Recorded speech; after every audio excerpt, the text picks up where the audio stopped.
Hey, it's Ty Brown here with DogBehaviorOnline.com, and I've got a question in from one of our readers, and I just wanted to take a minute here and answer it for her. She says, "Hi Ty, I really like your training. My puppy Jewel is 11 months old, and she is part Shepherd.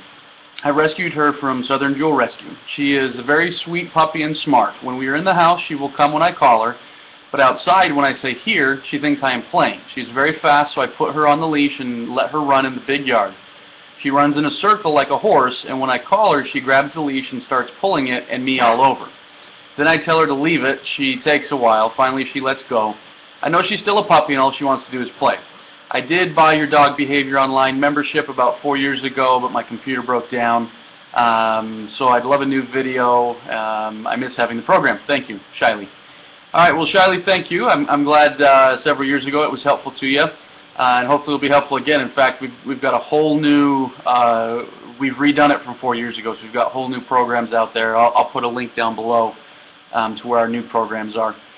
But a couple things here. Let me tell you my first thoughts. Number one, is she a puppy? Yes, but she's 11 months old, so she's nearly a year old.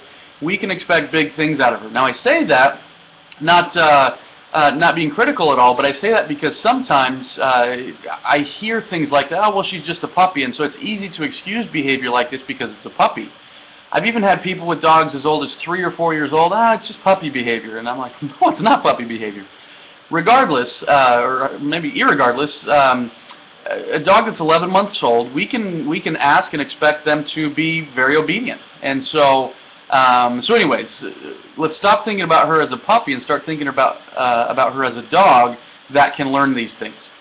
A couple other things. So from what I see, number one, you've got to address the issue where she grabs the leash, and number two, you've got to address the issue with her coming, because you need the leash to teach her how to come, and so you need to be able to use that leash, and so if she's grabbing the leash, then you're not in a good position. So what I would recommend would be a 20-foot long line.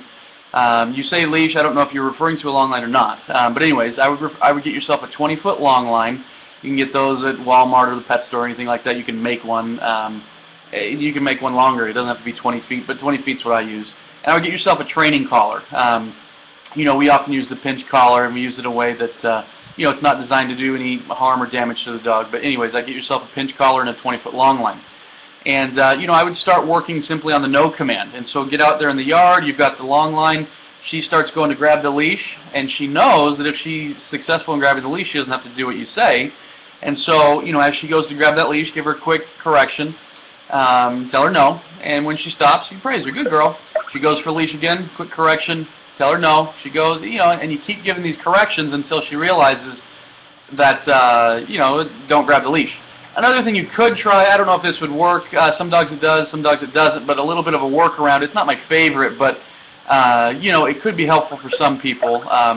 And what that is you know, put like vinegar or hot sauce on the leash, so when she does go to grab it, it tastes gross and she lets it go. Like I say, that's not my favorite way to train, simply because it's not necessarily training. You know, it's kind of a band-aid that says, okay, I'll put something on this and you won't go for it. But if you're having a hard time because she's overpowering you, maybe you try some hot sauce or vinegar or some of that spray you can buy at the pet store, and spray that all over the leash, you know, once or twice a day, and really make it disgusting for her. It's going to make it disgusting for you too, but you know, sometimes that's the cost of doing business when you're training a dog. So, like I say, first thing, work on that. Second thing, now that you've got your long line and she's not grabbing it, you've got to work on coming when called. And so that one of the biggest things that I try to teach to my clients, and I try to get across to all dog owners, is you can't give commands unless you have a way to back it up. Now that's in the beginning. As the dog gets better and better and better, you no longer need to back up your commands because the dog just listens. But in the beginning stages, when you have a dog that's not listening how he or she should, you can't give commands that you can't back up. And so and it sounds like you understand this concept, and that's why you put the leash on, but I'm saying this for other people that'll watch this video. What I mean by that is, you know, if she's off leash and you're saying here or come or whatever, and she doesn't, and you have no way of backing it up, then all you're doing is you're training her that here means you don't have to come. And that's, and again, it sounds like you understood that, which is why you went to the leash, but for people watching this, that's one of the biggest mistakes that people make. I don't care if it's sit, down, stay, here, whatever. People give these commands quite frequently to their dogs, and quite frequently they're given without any way of making sure that the dog actually complies with the command. So that's cardinal rule number 1. I probably have like 10 cardinal rule number 1s. I find myself saying that a lot. But anyways, that's one of the biggest rules out there, is do not give a command that you can't back up. So again, get her to stop chewing that leash with the methods already taught you, and then put that 20-foot long line on, tell her to come, and if she doesn't, give her just a quick little correction. As she starts to come, we praise her. And what happens is you need a ton of repetition with this one. Hundreds and hundreds of repetitions, distractions, all sorts of stuff.